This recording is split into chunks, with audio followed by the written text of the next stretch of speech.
আউযু বিল্লাহি মিনাশ শাইতানির রাজিম। ক্বালা রাব্বি ইশরাহ লি সাদরি ওয়া ইয়াসসির লি আমরি ওয়াহলুল উকদাতাম মিন লিসানি ইয়াফকাহু কওলি। সম্মানিত দর্শক এবং শ্রোতাবৃন্দ, আপনাদের সকলকে জানাই আসসালামু আলাইকুম ওয়া রাহমাতুল্লাহ।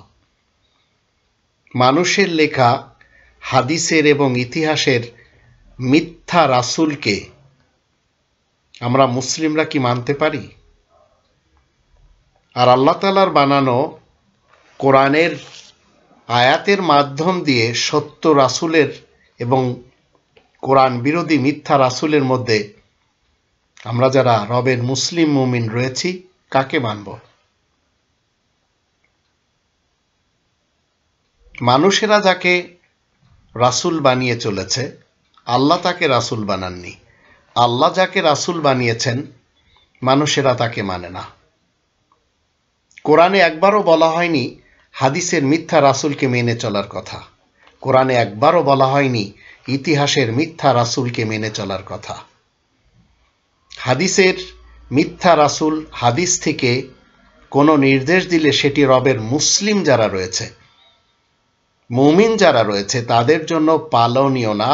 তবে কোরআনের সত্য রাসূলের ডেলিভারি দেওয়া আয়াত যারা অমান্য করবে, তারা স্পষ্ট পথভ্রষ্ট কাফের। তো কোরআন যখন আপনি আমি পড়ব, তখন কোরআন থেকে আপনাকে আমাকে জানতে হবে কোরআনের বার্তাবাহক রাসূল কি পয়গাম দেয়। হাদিস মানতে বলে না কোরআন মানতে বলে? ৪৬ নম্বর সূরা আল আহকাফের ৯ নম্বর আয়াত থেকে আমরা জানব, কুল মা কুনতু বিদআম মিনার রুসুল। তুমি বলে দাও, আমি তো আর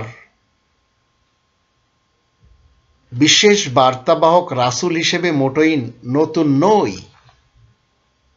ওয়ামা আদরি মা ইউফআলু বি ওয়ালা বিকুম। আর আমি জানি না আমার সাথে কি ব্যবহার করা হবে আর তোমাদের সাথেই বা কেমন করা হবে।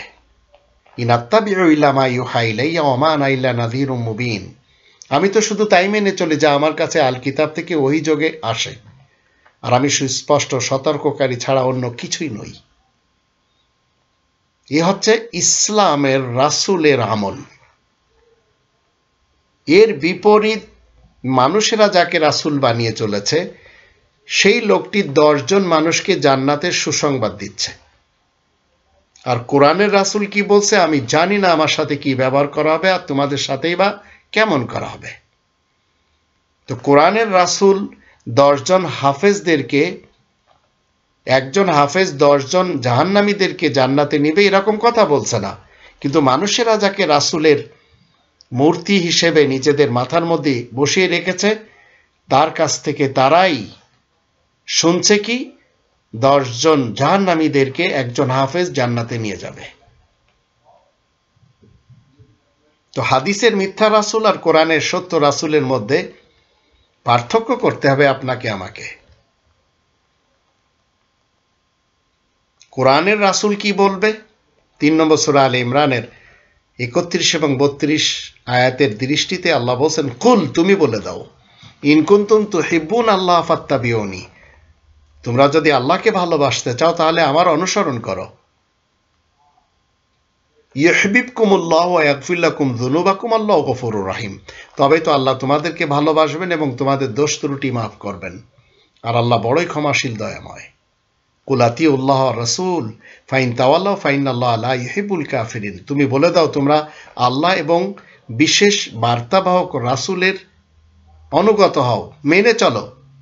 তোমরা যদি মুখ ফিরে নাও তাহলে আল্লাহ আয়াত গোপনকারী কাফেরদেরকে পছন্দ করেন না। এই হচ্ছে ইসলামের রাসূলের কোরআনী ভাষণ। কিন্তু হাদিসের রাসূল কি বলছে? তোমরা সবাই আমার নামে দরুদ পড়ো। তা আল্লাহ বলছেন যে তুমি বলে দাও, তোমরা যদি আল্লাহকে ভালোবাসতে চাও তাহলে আমাকে অনুসরণ করো। অনুকরণ করতে হবে না, ভালোবাসার জালে ফাঁসতে হবে না। কারণ রাসূলের কাজ কি? একজন রাসূলের কাজ এই কোরআনের ৫ নম্বর সূরা আল মায়েদা ৬৭ নম্বর আয়াতে বলা হচ্ছে, ইয়া আইয়ুহার রাসূলু বাল্লিগ মা উনজিলা ইলাইকা মির রাব্বিক ওয়া ইল্লাম তাফআল ফামা বাল্লাগতা রিসালাতা ওয়াল্লাহু ইয়াসিমুকা মিনান নাস ইন্নাল্লাহা লা ইয়াহদিল কওমাল কাফিরিন।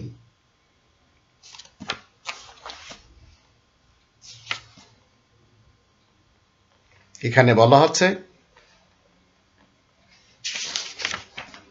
হে রাসূল, তোমার রবের তরফ থেকে তোমার কাছে যা নাজিল হয়েছে শুধু তারই তুমি জনগণের কাছে তাবলীগ করো। তুমি যদি তা না করতে পারো তাহলে তো তুমি তার রিসালাতকে পৌঁছে দিতে পারলে না। নিশ্চয় আল্লাহ অবাধ্য কওমের হিদায়াত করেন না। এই হচ্ছে আল্লাহ তাআলার রাসূলের প্র্যাকটিস। আর মানুষের বানানো রাসূল কি বলছে? তোমাদের মধ্যে কেউ যদি 40টি আমার হাদিস কারোর কাছে পৌঁছে দেয় তাহলে কিয়ামতের দিন আমি তাদের সুপারিশ করব। তো আল্লাহ তাআলার রাসূল এবং মানুষের বানানো রাসূলের মাঝে পার্থক্য হচ্ছে এই। 20 নম্বর সূরা তাহা এর 134 আয়াতে বলা হচ্ছে, ওয়ালাউ আন্না আহলাকনাহুম বিআযাবিন মিন ক্বাবলি লাকালু রব্বানা লাউলা আরসালতা ইলাইনা রাসূলান ফানাত্তাবিআ আয়াতিকা মিন ক্বাবলি আন নাযিল্লা ওয়া নাখজা। আর আমি যদি ওদেরকে এর আগেই কোনো আযাব দিয়ে নির্মূল করে ফেলি তাহলে ওরা অবশ্যই বলবে, হে আমাদের রব, আপনি এর আগে কেন আমাদের কাছে কোনো রাসূল পাঠালেন না? লাউলা আরসালতা ইলাইনা রাসূলান, কোনো বার্তাবাহক রাসূল কেন পাঠালেন না? যাতে আমরা আপনার আয়াত মেনে চলতাম অপদস্থ ও বিপর্যস্ত হওয়ার আগেই। তো রাসূল আসবে আয়াত নিয়ে, আপনাকে রাসূলের ডেলিভারি দেওয়া আয়াতকে মানতে হবে। রাসূল বিশেষ বার্তাবাহক আপনার জীবনে আসবে আপনার মাতৃভাষায়। 14 নম্বর সূরা ইব্রাহিমের 4 নম্বর আয়াত মতে, ওয়ামা আরসালনা মির রাসূলিন ইল্লা বিলিসানি কওমি লিয়ুবাইয়িনা লাহুম। আল্লাহ যখন কোনো রাসূল কোনো জাতির কাছে পাঠান তখন সেই জাতির ভাষায় পাঠান, যেন জাতির ভাষায় জাতির লোকদেরকে বুঝিয়ে দিতে পারে। তো আমরা যারা বাংলা ভাষায় কথা বলি, আমাদের ভাষায় আল্লাহ তাআলার বার্তাবাহককে তলাশ করতে হবে, আমাদেরকে আয়াত ডেলিভারি দিবে। তো আয়াত ডেলিভারি দাতাকে পূজা করতে হবে না, আয়াত ডেলিভারি দাতার অনুকরণ করতে হবে না, আয়াতের অনুসরণ করতে হবে। এটি হচ্ছে আল্লাহ তাআলার এই আয়াতের বিধান। 28 নম্বর সূরা আল কসাসের 47 নম্বর আয়াতে কি বলা হচ্ছে, ওয়ালাউলা আন তুসিবাহুম মুসিবাতুম বিমা কদ্দামাত আইদিহিম ফায়াকুলু রব্বানা লাউলা আরসালতা ইলাইনা রাসূলান ফানাত্তাবিআ আয়াতিকা ওয়া নাকুনা মিনাল মুমিনিন।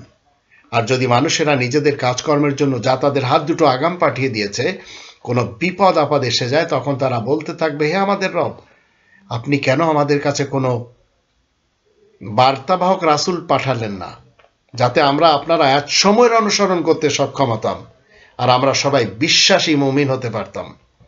তো বিশ্বাসী মুমিনরা রাসূলের দেওয়া ডেলিভারি আয়াতকে মেনে চলে, তারা ব্যক্তি রাসূলের পিছনে জীবন দেয় না। একজন রাসূল আপনার মাতৃভাষায় আসবে, আপনি কেন অপেক্ষা করছেন আপনার জন্য আকাশ থেকে কোনো রাসূল আসবে? আপনি কেন বলে চলেছেন যে 1400 বছর পূর্বের একজনকে মেনে চলতে হবে? আপনি কি তার ভাষা বোঝেন? নতুন কেউ আসলে তার ভাষা বুঝবেন? বাংলাদেশে যারা মির্জা গোলাম আহমদ কাদিয়ানীকে নবী মানে, রাসূল মানে, তারা তো তার ভাষাও বোঝে না, তার ভাষা তো পাঞ্জাবি। আর আরব ইতিহাসের মোহাম্মদ ইবনে আরবি, মোহাম্মদ ইবনে আবদুল্লাহ ইবনে আব্দুল মুত্তালিব বিন হাশেম, সে তো আরবি ভাষার লোক। তো বাঙালিদের জন্য আরবি ভাষার একজন বিশেষ ব্যক্তির কাজ কি? 14 নম্বর সূরা ইব্রাহিমের 4 নম্বর আয়াতে আল্লাহ কি বলছেন ভালো করে শুনে রাখতে হবে। ওমা আরসালনা মির রাসূলিন ইল্লা বিলিসানি কওমিহি লিয়ুবাইয়িনা লাহুম ফায়ুদিল্লুল্লাহু মান ইয়াশা ওয়া ইয়াহদি মান ইয়াশা ওয়া হুয়াল আজিজুল হাকীম। আমি রাসূল হিসেবে যাকে প্রেরণ করি সে তার জাতির ভাষায় তাদেরকে বিস্তারিতভাবে বুঝিয়ে দেয়। তারপরে যে পথভ্রষ্ট থাকতে চায় তাকে আল্লাহ পথভ্রষ্ট রাখেন, আর যে খুশি সহজ সরল পথের হিদায়াত নিয়ে চলতে পারে। আর আল্লাহ হলেন মহাসম্মানিত মহাবৈজ্ঞানিক। 33 নম্বর সূরা আল আহজাবের 36 নম্বর আয়াতে আল্লাহ কি বলছেন, ওয়া কানা লি মুমিনিন ওয়ালা মুমিনাতিন ইযা কাদাল্লাহু ওয়া রাসূলুহু আমরান আন ইয়াকুনা লাহুমুল খিয়ারাতু মিন আমরিহিম ওয়া মান ইয়াসিল্লাহা ওয়া রাসূলাহু ফাকাদ দাল্লা দালালাম মুবিনা। কোনো মুমিন পুরুষ ও নারী এমন নেই যখন কোনো বিষয় আল্লাহ এবং আল্লাহর রাসূলগণ আল্লাহ তাআলার যে রাসূল, কদাল্লাহু ওয়া রাসূলুহু, আল্লাহ তাআলার রাসূল যে ফয়সালা দান করবে, তাদের সেই কাজে বিন্দুমাত্র পরিবর্তনের অধিকার থাকবে। আর যে কেউ আল্লাহ এবং আল্লাহর রাসূলকে অমান্য করবে, সে তো স্পষ্ট গুমরাহির মধ্যেই পড়ে যাবে। তো আল্লাহর রাসূল আয়াত ডেলিভারি দিবে। 16 নম্বর সূরা আর-নাহলের 43-44 আয়াত দুটিতে কি বলা হচ্ছে? ওমা আরসালনা মিন ক্বাবলিকা ইল্লা রিজালান নূহি ইলাইহিম ফাসআলু আহলা যিকরি ইন কুনতুম লা তা'লামুন। তোমার আগে যাদেরকে আমি পাঠিয়েছি তারা শক্তিশালী রিজাল চরিত্রের নারী পুরুষ লোক বই তো ছিল না, যাদের কাছে আমি ওহী পাঠিয়েছি। সুতরাং তোমরা আহলে জিকিরদের, শুধু কোরআনের ধারকদের কাছে জিজ্ঞাসা করো যদি তোমরা না জানো। যাকে তাকে জিজ্ঞেস করবেন, চলবে না। এখানে স্পেসিফিকলি আল্লাহ বলে দিয়েছেন কার কাছে জিজ্ঞেস করতে হবে। বিল বাইয়িনাতি ওয়াজ জুবুর ওয়া আনজালনা ইলাইকা যিকরা লিতুবাইয়িনা লিন-নাস মা নুজিলা ইলাইহিম ওয়া লাআল্লাহুম ইয়াতাফাক্কারুন। সুস্পষ্ট দলিল প্রমাণ এবং জুবুর। জুবুর কি? এই কোরআনের 6348টি আয়াতের টুকরা সমূহ। তো সুস্পষ্ট দলিল প্রমাণ এবং জুবুর নিয়ে, আর তোমার কাছে তো বিশেষ স্মরণ কোরআন নাজিল করেছি যেন তুমি মানব সমাজের সামনে তা তুলে ধরতে পারো। যা কিছু তাদের জন্য নাজিল করা হয়েছে যেন তারা চিন্তা করে দেখতে পারে। তো নাজিলের গ্রন্থ একটি। যদি আপনি রাসূলের আয়াত মেনে চলতে পারেন, রাসূল যে আয়াত প্রচার করেন সেই আয়াত মেনে চলতে পারেন, তাহলে 4 নম্বর সূরা আন-নিসার 80 নম্বর আয়াতে আল্লাহ বলেন, মান ইউতি'র রাসূলা ফাকাদ আতা আল্লাহ ওয়া মান তাওয়াল্লা ফামা আরসালনাকা আলাইহিম হাফিযা। যে কেউ রাসূলের অনুসরণ করেছে, আর এই রাসূলকে বিশেষ বার্তাবাহক, আল্লাহ তাআলার বিশেষ বার্তাবাহক রাসূলের যে অনুসরণ করেছে, সেই তো আল্লাহ তাআলার অনুসরণ করলো। তো মানার ব্যাপারে বিশেষ বার্তাবাহকের বার্তা এবং আল্লাহ তাআলার বার্তা এক জিনিস। যদি কেউ অবাধ্য হয় তাহলে তোমাকে তো আর তাদের জন্য রক্ষক হিসেবে পাঠায়নি। তো অবাধ্য হয়ে ইতিহাসের রাসূলের দিকে যাচ্ছে মানুষ। 47 নম্বর সূরা মুহাম্মাদের 33 নম্বর আয়াতে আল্লাহ বলেন, ইয়া আইয়ুহাল্লাযীনা আমানু আতিউল্লাহ ওয়া আতিউর রাসূল ওয়া লা তুবতিলু আমালাকুম। তোমরা যারা ঈমান এনেছো শোনো, সবাই তোমরা আল্লাহ তাআলার অনুগত হও আর বিশেষ বার্তাবাহক রাসূলের অনুগত হও। অনুগত মানে মেনে চলা। আর তোমরা নিজেদের কাজকর্ম মোটেই বরবাদ করবে না। তো আল্লাহ এবং আল্লাহর রাসূলের পক্ষ থেকে মানতে হবে কি? আল কোরআন, আয়াতে রব্বানি মানতে হবে। 36 নম্বর সূরা ইয়াসিনের 17 আয়াতে কি বলা হচ্ছে? ওমা আলাইনা ইল্লাল বালাগুল মুবিন। সকল বার্তাবাহক রাসূলদের একটি দাবি হলো, আর আমাদের দায়িত্ব শুধু পরিষ্কারভাবে পয়গাম পৌঁছে দেওয়া ছাড়া আর কিছুই না। 5 নম্বর সূরা আল মাইদার 92 আয়াতে বলা হচ্ছে, ওয়া আতিউল্লাহ ওয়া আতিউর রাসূলা ওয়াহযারু ফাইন তাওয়াল্লাইতুম ফা'লামু আন্নামা আলা রাসূলিনাল বালাগুল মুবিন। আর তোমরা সবাই আল্লাহ তাআলার অনুসরণ করো এবং বিশেষ বার্তাবাহক রাসূলের অনুসরণ করো, আর নিজ রবের আযাব থেকে ভয় করে চলো। কিন্তু তোমরা যদি বিমুখ হও তাহলে জেনে রাখবে আমার রাসূলের দায়িত্ব হচ্ছে পরিষ্কারভাবে পৌঁছে দেওয়া, এছাড়া আর কিছু না। 24 নম্বর সূরা আন-নূর এর 54 নম্বর আয়াতে বলা হচ্ছে, কুল আতিউল্লাহ ওয়া আতিউর রাসূল। তুমি বলো তোমরা সবাই আল্লাহ তাআলার অনুগত হও আর বিশেষ বার্তাবাহক রাসূলের অনুগত হও। ফাইন তাওয়াল্লাউ ফাইন্নামা আলাইহি মা হুম্মিলা ওয়া আলাইকুম মা হুম্মিলতুম।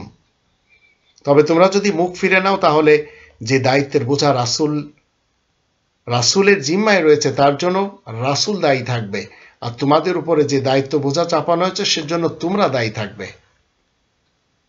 ওয়া ইন তুতিউহু তাহতাদু। কিন্তু তোমরা যদি শুধু কোরআনকে মেনে চলো, ওয়া ইন তুতিউহু তাহতাদু, হিদায়াত পেয়ে যাবে,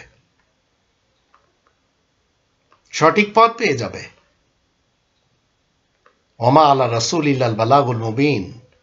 আসলের আল্লাহ কি বলছেন? ওমা আলা রাসূল, বিশেষ বার্তাবাহক রাসূলের উপরে সুস্পষ্ট বিস্তারিতভাবে নির্দেশ পৌঁছানোর দায়িত্ব ছাড়া আর তো কিছু ন্যস্ত করা হয়নি। 64 নম্বর সূরা তাগাবুনের 12 নম্বর আয়াতে বলা আছে, ওয়া আতিউল্লাহ ওয়া আতিউর রাসূল ফাইন তাওয়াল্লাইতুম ফাইন্নামা আলা রাসূলিনাল বালাগুল মুবিন, তোমরা সবাই আল্লাহ তাআলার অনুগত হও আর বিশেষ বার্তাবাহক রাসূলের অনুগত হও। আর তোমরা যদি মুখ ফিরে নাও তাহলে আমার বার্তাবাহক রাসূলের দায়িত্ব কি? শুধু স্পষ্টভাবে পয়গাম পৌঁছে দেওয়া, এছাড়া আর কিছু না। 72 নম্বর সূরা আল জিন এর 20, 21, 22, 23 আয়াতগুলিতে আল্লাহ কি বলছেন?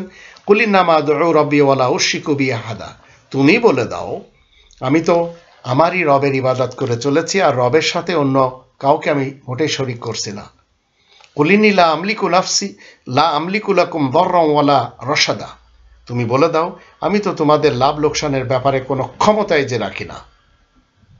কুল ইন্নী লা ইউজিরানি মিনাল্লাহি আহাদ ওয়ালান আজিদা মিন দুনিহি মুলতাহাদা, তুমি বলে দাও আল্লাহ তাআলার আযাবের কবল থেকে কেউ আমাকে আশ্রয় দিতে পারবে না, আর আল্লাহ ব্যতীত আমি যে আর কোথাও আশ্রয় খুঁজে পাচ্ছি না। ইল্লা বালাগা মিনাল্লাহি ওয়া রিসালাতিহি ওয়া মান ইয়াসিল্লাহ ওয়া রাসূলাহু ফাইন্না লাহু নারা জাহান্নামা খালিদিনা ফিহা আবাদা। তবে কি আল্লাহ তাআলার কোরআনের তাবলীগ ও আল্লাহ তাআলার রিসালাতের কথা পৌঁছে দেওয়াই যে আমার কর্তব্য।